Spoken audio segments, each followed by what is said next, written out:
Bismillahirrahmanirrahim. Assalamualaikum warahmatullahi wabarakatuh. Alhamdulillah, kita masuk di materi pokok bahasan yang keempat dalam mata kuliah sejarah dakwah dengan tema dakwah Islam pada masa Khulafaur Rasyidin. Jadi di sini Khulafaur Rasyidin adalah seorang khalifah yang diberi petunjuk.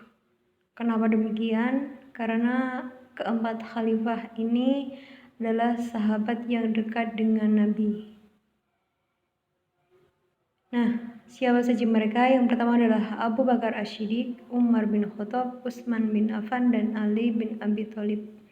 Jadi mereka sebagai khalifah tugasnya adalah mensyiarkan agama Islam, melanjutkan perjuangan Rasulullah SAW.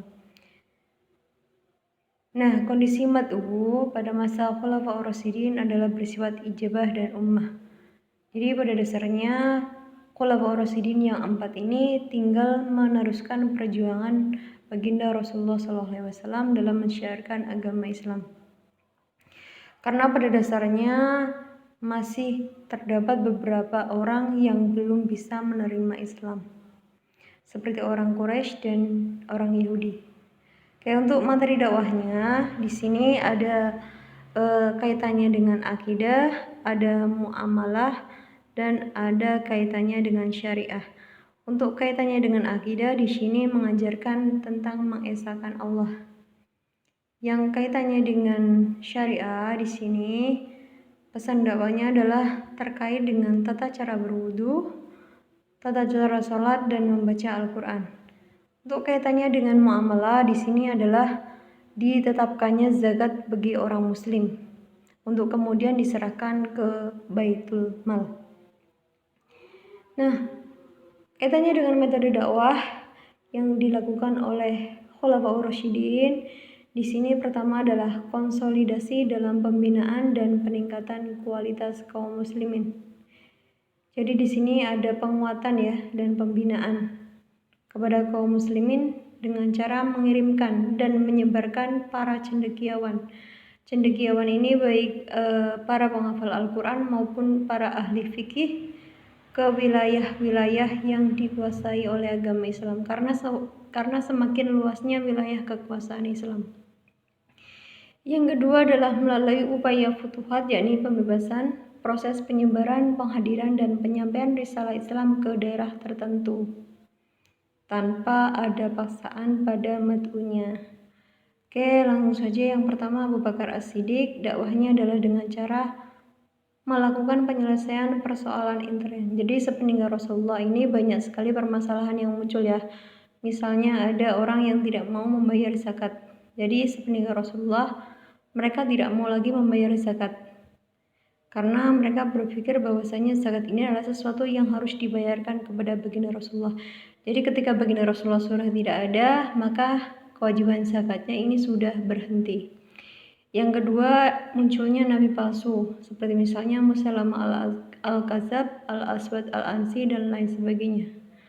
Kemudian munculnya kaum murtad. Jadi mereka keluar dari agama Islam dan kembali lagi menyembah yang namanya berhala-berhala atau paganisme.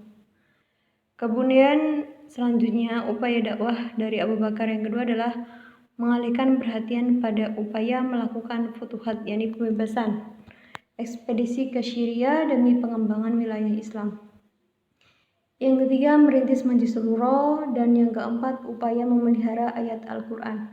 Karena yang kita ketahui bersama bahwasanya telah terjadi peperangan dan di dalamnya menimbulkan para penghafal Al-Quran yang gugur. Sehingga untuk melestarikan Al-Quran maka di sini harus dipelihara ayat-ayat Al-Quran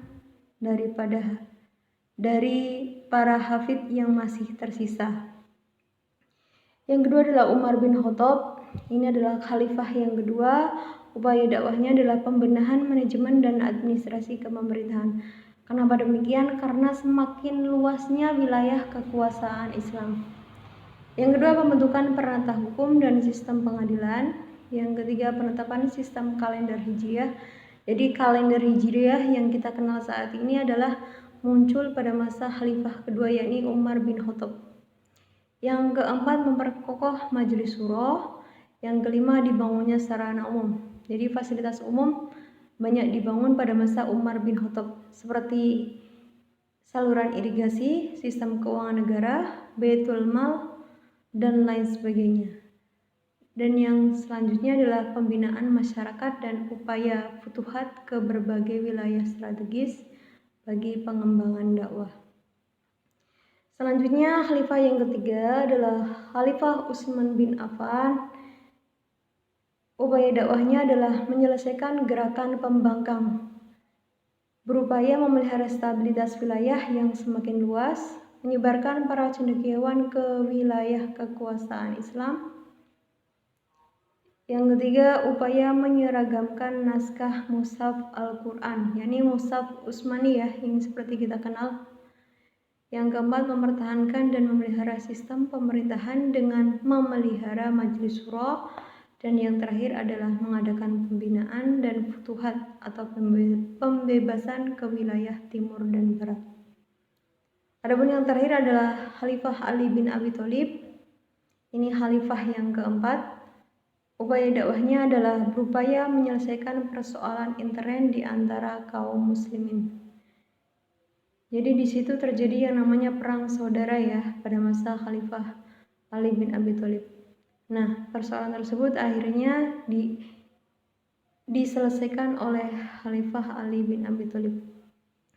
Yang kedua, mengadakan kompromi politis dengan elit politisi. Yang ketiga, berusaha menjadikan masjid sebagai tempat menyelesaikan persoalan.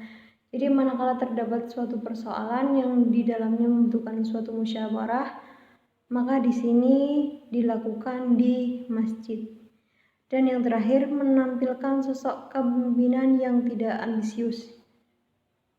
Jadi sebenarnya Khalifah Ali bin Abi Thalib ini tidak ada keinginan untuk menjadi seorang khalifah. Namun karena atas permintaan rakyat, maka di sini Ali bin Abi Thalib menerima untuk dijadikan sebagai khalifah. Baiklah, itu tadi sedikit penjelasan tentang sejarah dakwah pada masa Khulafaur Rasyidin. Kurang lebihnya mohon maaf. Wassalamualaikum warahmatullahi wabarakatuh.